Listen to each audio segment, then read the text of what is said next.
to all of you. My name is PM Avantika. This video lecture is going for DBMS subject of BCA second year. So let's begin. Today our topic is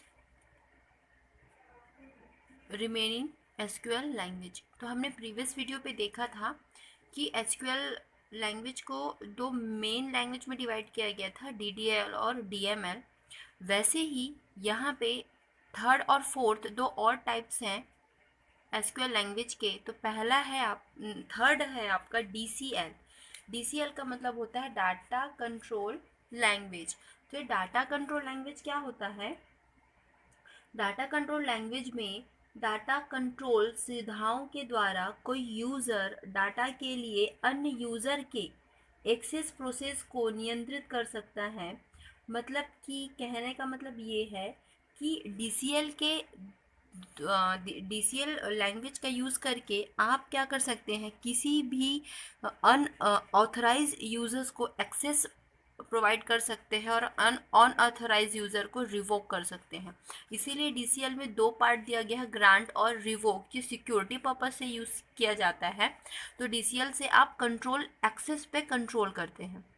तो फिर next है आपका DCL transaction control language.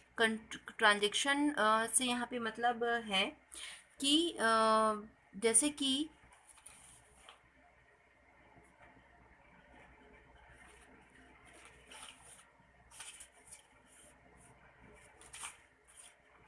Transaction से मतलब है कि whenever the data is being changed, transaction mean manage transaction in database. तो यहाँ पे ट्रांजेक्शन का मतलब कि जो TCL कमांड है, जो ये TCL कमांड है, इसका मतलब होता है ट्रांजेक्शन कंट्रोल लैंग्वेज। तो जो ट्रांजेक्शन कंट्रोल लैंग्वेज वो क्या करता है, मैनेज करता है ट्रांजेक्शन को कहाँ पे, डाटाबेस में। It's manage transaction in database. अभी ट्रांजेक्शन क्या होता है?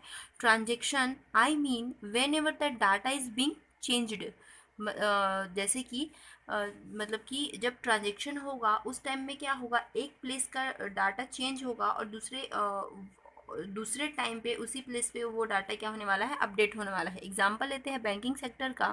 तो बैंकिंग सिस्टम में क्या होता है, in banking system money is debited from one place and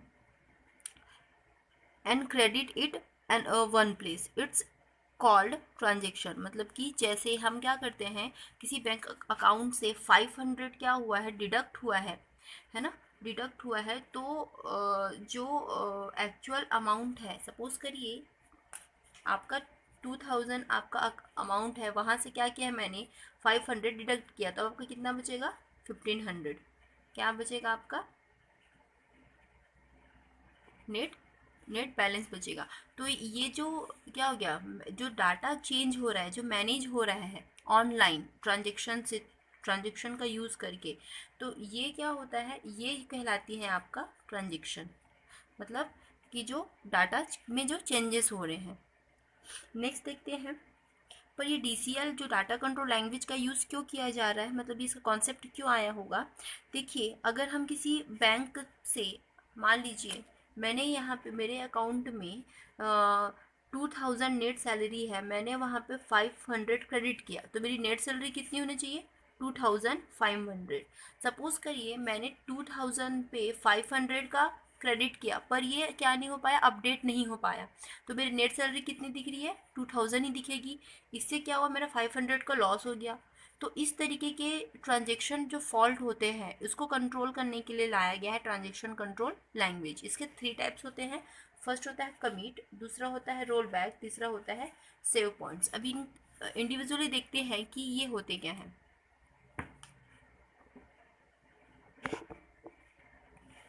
तो हमारा फर्स्ट है commit command. Commit command saves all the work done. मतलब कि कमिट कमांड का मतलब क्या होता है, परमानेंट हो जाना। कमिट कमांड में क्या होगा, आप जो भी वर्क कर रहे हैं ट्रांजेक्शन में, आफ्टर ट्रांजेक्शन वो क्या होने वाला है, कमिट होने वाला है। मतलब आपका जो भी वर्क है, करेंट वर्क है, वो एट द एंड जाके क्या हो जाएगा, वो सेव हो जाएगा, परमानेंट हो जाएगा, मतलब चेंजेस दिखेगा। तो ये किसके थ्रू होता है, कमिट कमांड के थ्रू होता है। नेक्स्ट पॉइंट क्या दिया हुआ है, it ends the current transaction and make payments change during the transaction. Permanent, sorry, mix permanent, मतलब कि ये जो होता है वो क्या करता है, हमारे करेंट ट्रांजेक्शन को कंप्लीट करते हुए क्या करता है, उस जो ट्रांजेक्शन भी करेंटली हुआ उसको परमानेंट अपडेट कर देता है। जैसे हमने एग्जांपल में अभी पिछले एग्जांपल में देखा था कि अगर मेरे अकाउंट में 2000 है और मैंने उसको क्या किया, 500 मैंने करेंटली क्या किया है उसमें क्रेडिट किया है, तो ये परमानेंटली आफ्टर ट्रांजेक्शन क्या होने वाला है, 2500 होके मेरे अकाउंट में ये बैलेंस दिखने वाला है। तो ये किसके थ्रू होगा, कमिट के थ्रू, मतलब उसको परमानेंट कर देंगे।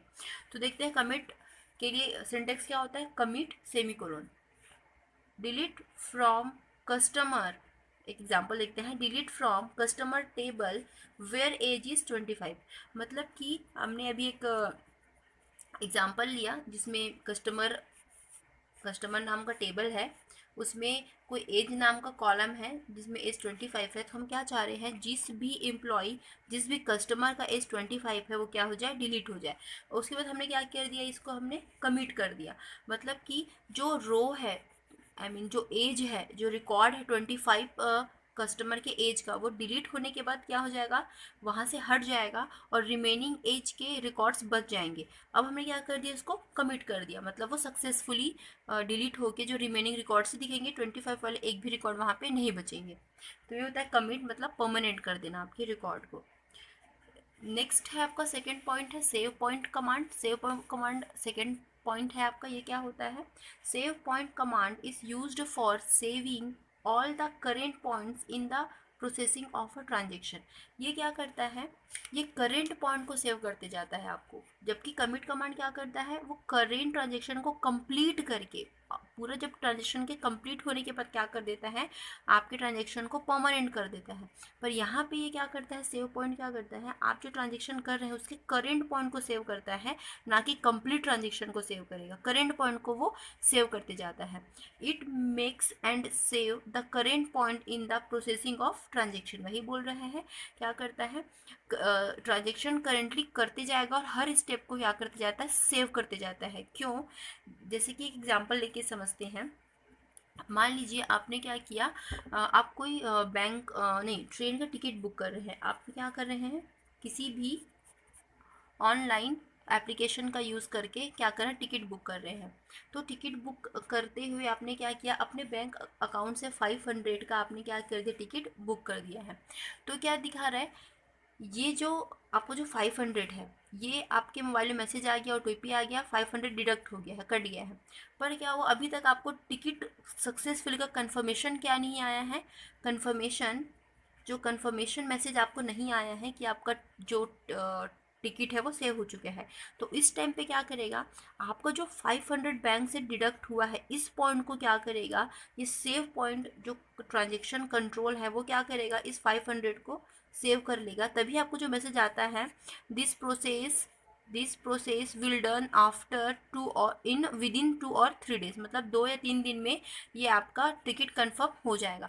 मान लीजिए आपके ट्रांजेक्शन में कोई प्रॉब्लम आ जा रही है, मतलब ये जो 500 रुपीज़ है वो इस ऐप, ट्रेन बुकिंग ऐप तक नहीं पहुंच पाया है, तो क्या करेगा, ये जो सेव पॉइंट है, आपकी जो 500 डिडक्शन को क्या करके रखा है, अभी वो सेव करके रखा है।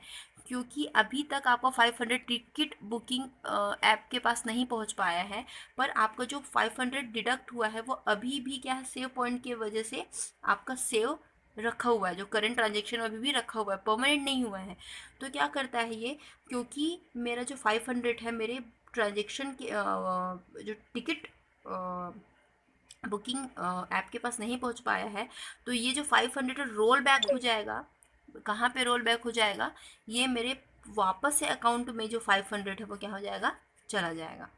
तो ये होता है सेव पॉइंट, जो करेंट वर्क को क्या करता है, आपके सेव करता है।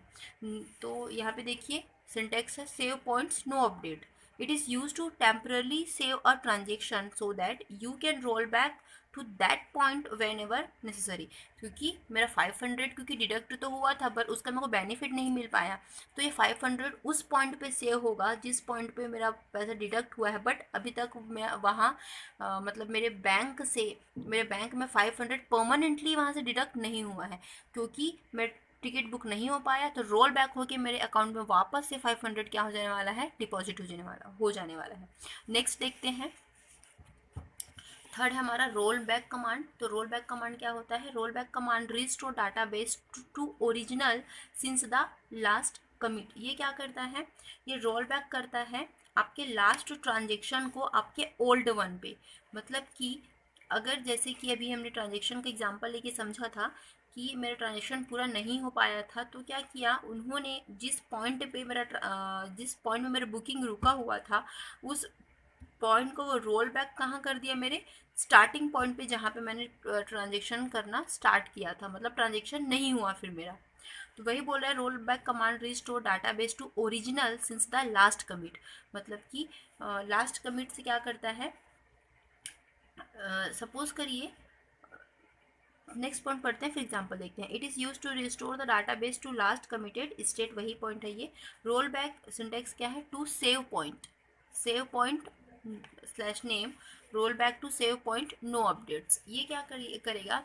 सपोज करिए अभी तक मैंने क्या किया है, सब मेरा एक ट्रांजेक्शन हुआ बैंक का, बैंक में मैंने एक ट्रांजेक्शन किया है 500 डिपॉजिट का, क्योंकि मेरे एक्चुअल सैलरी थे मेरे 2000।